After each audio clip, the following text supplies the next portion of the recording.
വണക്കം എൻ്റെ യൂട്യൂബ് സുഹൃത്തുക്കളെ. ചരിത്ര ചാനലിലേക്ക് നിങ്ങൾക്കേവർക്കും സ്വാഗതം. പണ്ട് എന്ന ചരിത്ര ചാനലിലേക്ക് സ്വാഗതം. ഇന്ന് ഞാനിവിടെ പറയാൻ പോകുന്നത് ചരിത്രമെന്നാൽ ഞാനിവിടെ പറയാൻ പോകുന്ന ചരിത്രമെന്ന വാക്കിൻ്റെ അർത്ഥവും വ്യാപ്തിയെയും കുറിച്ചാണ്. ചരിത്രമെന്ന വാക്ക് ഒരു പ്രത്യേക കോൺസെപ്റ്റായിട്ടാണ് ഞാൻ മനസ്സിലാക്കിയിരിക്കുന്നത്. ഒരു വാക്കിൻ്റെ അർത്ഥവും ആ അർത്ഥത്തിൻ്റെ യഥാർത്ഥ സ്ഥിതിയും വിശകലനം ചെയ്യേണ്ടതുണ്ട്. ചരിത്രം എന്ന വാക്കിൻ്റെ അർത്ഥം historians define history as the study of past events, how they are changed, how they impact the present and future എന്നൊക്കെയാണ്. എന്നാൽ ഹിസ്റ്ററി എന്ന വാക്കിൻ്റെ നിർവചനത്തിൽ ഒരു മിസ്സിംഗ് വാക്കുണ്ട്. അതാരെങ്കിലും ശ്രദ്ധിച്ച് കാണുമോ എന്ന് സംശയമുണ്ട്. സത്യസന്ധമായ എന്ന പദമാണത്. എന്നാൽ സത്യസന്ധമായത് എന്ന പദത്തിൻ്റെ അർത്ഥം പോലും ആപേക്ഷികമാണ്. ചരിത്രം സത്യസന്ധമായിരിക്കണം എന്നത് തന്നെ രാഷ്ട്രീയമായി ഒരു മണ്ടത്തരമായിട്ടാണ് ഞാൻ വിലയിരുത്തുന്നത്. ചരിത്രത്തെ പൊതുവെ മൂന്നായി തിരിക്കാം: present history, past history and future history. ഞാൻ ഈ പണ്ട് ചാനലിലൂടെ പറയാൻ ഉദ്ദേശിക്കുന്നത് ഭാരതത്തിൻ്റെ പാസ്റ്റ് ഹിസ്റ്ററിയാണ്. പാസ്റ്റ് ഹിസ്റ്ററി എന്ന് പറയുമ്പോൾ അത് ഭാരതത്തിൻ്റെ ആൻഷ്യൻ്റ് ഹിസ്റ്ററി തന്നെയാണ്. ആൻഷ്യൻ്റ് ഹിസ്റ്ററി എന്നാൽ മാനവ ചരിത്രത്തിൻ്റെ രേഖപ്പെടുത്തപ്പെട്ടിട്ടുള്ള ആദിമഘട്ടം മുതൽ യൂറോപ്യൻ മധ്യകാലഘട്ടം വരെ എഴുതപ്പെട്ട കാലഘട്ടത്തെക്കുറിച്ചുള്ള പഠനത്തെ പ്രാചീന ചരിത്രം എന്ന് പറയും, ആൻഷ്യൻ്റ് ഹിസ്റ്ററി എന്ന് പറയാം. പാശ്ചാത്യരാൽ എഴുതപ്പെട്ടിട്ടുള്ള ഭാരതത്തിൻ്റെ പ്രാചീന ചരിത്രം വെറും പച്ചക്കള്ളമാണ്. പുരാതന ഗ്രീക്ക് ദാർശനികർ എന്ന് പറയുന്നവരാണ് പ്രാചീന ഭാരതത്തിൽ നിന്നും എല്ലാ ദർശനങ്ങളും ആശയങ്ങളും ശാസ്ത്രങ്ങളും കടത്തിക്കൊണ്ടുപോയത്. അതിൽ ഓരോ ആശയങ്ങൾ എടുത്ത് ഞാനിവിടെ പരിശോധിക്കാൻ ഉദ്ദേശിക്കുന്നു. അത് കൂടുതലും ലോജിക്ക്, അതുപോലെ തന്നെ കാര്യങ്ങൾ ഇവിടെ ഉദ്ദേശം മനസ്സിലാക്കിയും അതുപോലെ തന്നെ ഇൻഡ്യൂഷൻ വഴിയും പിന്നെ അവസാനമായി മാത്രമേ ശാസ്ത്രത്തെ ഞാൻ ആശ്രയിക്കുന്നുള്ളൂ. അങ്ങനെയുള്ള ഗ്രീക്ക് ദാർശനികരിൽ പ്രധാനിയാണ് ഹാരോദിറ്റസ്. ഇദ്ദേഹത്തിനെയാണ് ഫാദർ ഓഫ് ഹിസ്റ്ററി എന്ന് പാശ്ചാത്യർ ഓമന പേരിട്ട് വിളിക്കുന്നത്. ഈ ഗ്രീക്ക് ദാർശനികർക്ക് കേരളവുമായി വളരെ അടുത്ത കടൽ വഴി ബന്ധമുണ്ടായിരുന്നു. ഇവരാണ് ഭാരതത്തിൻ്റെ പല മേഖലയിലുള്ള അറിവുകൾ യൂറോപ്പിലേക്ക് കടത്തിക്കൊണ്ടുപോയത്. ഞാനത് കടത്തിക്കൊണ്ടുപോയി എന്ന് തന്നെയാണ് പ്രയോഗിക്കുന്നത്. കാരണം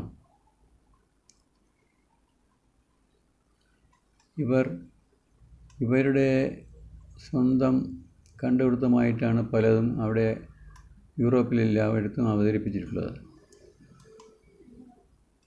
അത് പല മേഖലയിലുള്ള ഭാരതത്തിൻ്റെ അറിവുകൾ യൂറോപ്പിലേക്ക് കടത്തിക്കൊണ്ടുപോയി അവരുടെ കണ്ടുപിടുത്തമായി പ്രചരിപ്പിച്ചിട്ടുള്ളതാണ്. അറബികളും ചൈനക്കാരും ഇങ്ങനെയാണ് ചെയ്തിട്ടുള്ളത്, ഭാരതത്തിനോട് കാണിച്ചിട്ടുള്ളത്. പുരാതന കാലത്ത് കണ്ടുപിടുത്തങ്ങൾ ഭാരതത്തിലോ അല്ലെങ്കിൽ ഭാരതമെന്ന ജംബുദ്വീപിലോ മാത്രമേ നടന്നിട്ടുള്ളൂ. ഭാരതത്തിന് യഥാർത്ഥ പോപ്പുലർ നെയിം, അതായത് ഭാരതത്തിൻ്റെ മക്കൾ വിളിക്കുന്ന പേര് ഹിന്ദെന്നും ഭാരതമെന്നും അല്ല എന്ന് വേണം കരുതാൻ. ഇത് ഫോറിനേഴ്സ് ഇട്ട പേരാണ് ഹിന്ദ് എന്നുള്ളത്. പക്ഷേ ഭാരതത്തിൻ്റെ യഥാർത്ഥ പേര് ജംബുദ്വീപെന്നോ അതുപോലെ തന്നെ പന്ത് എന്നോ ആയിരിക്കാൻ സാധ്യതയുണ്ട്. ഭാരതമെന്ന ജംബുദ്വീപിലോ അതുപോലെ തന്നെ പന്ത് എന്ന ജംബുദ്വീപിലോ ആയിരുന്നിരിക്കണം ലോകത്തിൽ ഏറ്റവും കൂടുതൽ ജനസംഖ്യ ഉണ്ടായിരുന്ന സ്ഥലങ്ങൾ.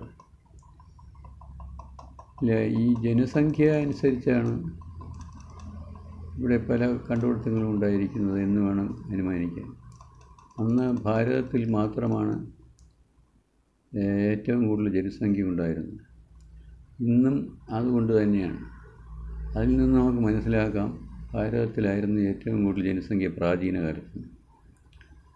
നമ്മൾ എന്തെങ്കിലും കാര്യങ്ങൾ നമ്മൾ ഇപ്പോഴത്തെ കാര്യങ്ങൾ മനസ്സിലാക്കണമെങ്കിൽ അതിൻ്റെ പഴയ കാര്യങ്ങൾ മനസ്സിലാക്കിയാൽ മതിയായിരിക്കും.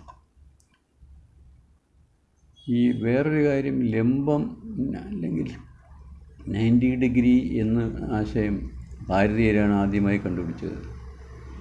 കാരണം 90 ഡിഗ്രിയിലാണ് മോഹൻജദാരോ ഹാരപ്പയിലെയും നഗരങ്ങളെല്ലാം നിർമ്മിച്ചിരിക്കുന്നത്, അവിടുത്തെ റോഡുകളെല്ലാം നിർമ്മിച്ചിരിക്കുന്നത്. അതുപോലെ തന്നെ സ്ലോപ്പിനെക്കുറിച്ചും അവർക്ക് വ്യക്തമായ ധാരണയുണ്ടായിരുന്നു.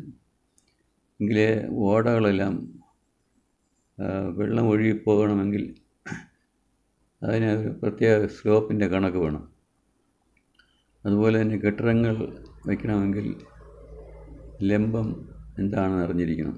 ചുവരുകൾ കെട്ടണമെങ്കിൽ ലംബം അനുസരിച്ചേ കെട്ടാൻ പറ്റുകയുള്ളൂ.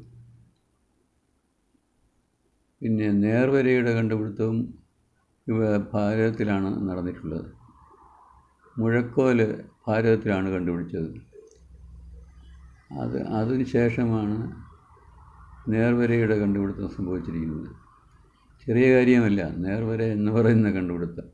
അതുപോലെ ത്രികോണ തത്വം, അതായത് ലംബ ത്രികോണ തത്വം ലോകത്തിന് ആദ്യം പറഞ്ഞു കൊടുത്ത ആർക്കിമീഡീസ് എന്ന് പറയുന്നത് വെറും മണ്ടത്തരമായിട്ടാണ് ഇപ്പം മനസ്സിലാക്കുന്നത്.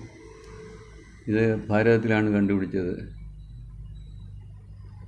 ഇത് ആർക്കിമീഡീസ് തൻ്റേതാണെന്ന വ്യാജേന ഗ്രീസിൽ പ്രചരിപ്പിച്ചു, യൂറോപ്പിലും പ്രചരിപ്പിച്ചു.